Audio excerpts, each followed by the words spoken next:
అందరికీ నమస్కారం అండి. శైలజ వినిపించే కథల ఛానల్‌కు స్వాగతం. ఈరోజు మనం పివి శేషారత్నం గారు రచించిన 'బహుమతి' అనే కథను విందాం.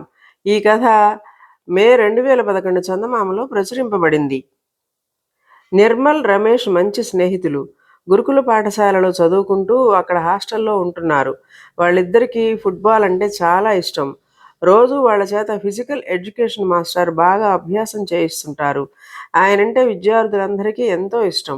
ఆ రోజు సాయంత్రం తనని చూసి పరిగెత్తుకు వచ్చిన వాళ్ళిద్దరిని చూసి మాస్టారు అడిగారు. నిర్మల్, రమేష్, ఏంటర్రా అంత ఆయాసపడుతూ పరిగెత్తుకొచ్చారు? మాస్టారు ఇవాళ మాతో ఫుట్బాల్ మ్యాచ్ ఆడిస్తామని చెప్పారు కదా అన్నాడు నిర్మల్. రమేష్ అక్కడ ఉన్న బయట కుర్రాళ్ళకేసి చూస్తూ, ఈసారి మా హాస్టల్ జట్టు తప్పకుండా గెలుస్తుంది మాస్టారు అన్నాడు గర్వంగా.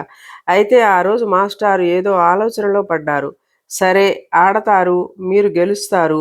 తర్వాత మీ ఒంటికి మట్టి చెమట పడతాయి. మళ్ళీ రాత్రి చదువుకోవడానికి వెళ్లే ముందు ఏం చేస్తారు అని అడిగారు. రమేష్ నవ్వుతూ, మీరెందుకు అడుగుతున్నారో మాకు తెలుసు మాస్టారు. చక్కగా స్నానం చేసి చదువుకుంటానులేండి అన్నాడు. అందుకు నీళ్లు ఉండాలిగా రమేష్ అన్నారు మాస్టారు. అదేంటి మాస్టారు? మాస్టారు హాస్టల్లో ఓ వైపు చూపించారు. అదిగో అటు చూడండి, మీ స్నానపు గదుల తూముల్లో నుంచి అన్ని నీళ్లు వస్తున్నాయంటే మీరు నల్లాలు సరిగ్గా కట్టలేదనే కదా అర్థం అన్నారు. రోజు అలా వదిలేస్తూనే ఉంటారు. నీటి బిల్లు ఎక్కువ అవుతోందని వార్డెన్ మందలిస్తూనే ఉంటారు అన్నాడు నిర్మల్ నిర్లక్ష్యంగా.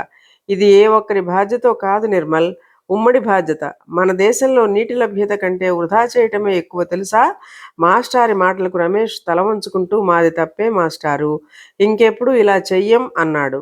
నేనన్నానని కాదు రమేష్, ఇక్కడ కిటికీల్లో నుంచి మీరు విసిరేసిన చెత్త కాగితాలు ఇరుక్కుపోయి మురుగు నిలిచిపోవడానికి మీరే కారణం అవుతున్నారు.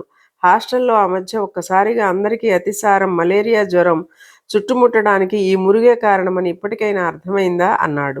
ఆడుకోవటానికి వచ్చి బయట విద్యార్థుల్లోంచి సుభాష్ అనే కుర్రవాడు వెంటనే, మాస్టారు మేముండే గల్లీల్లోనూ మొన్నటిదాకా ఇదే సమస్య.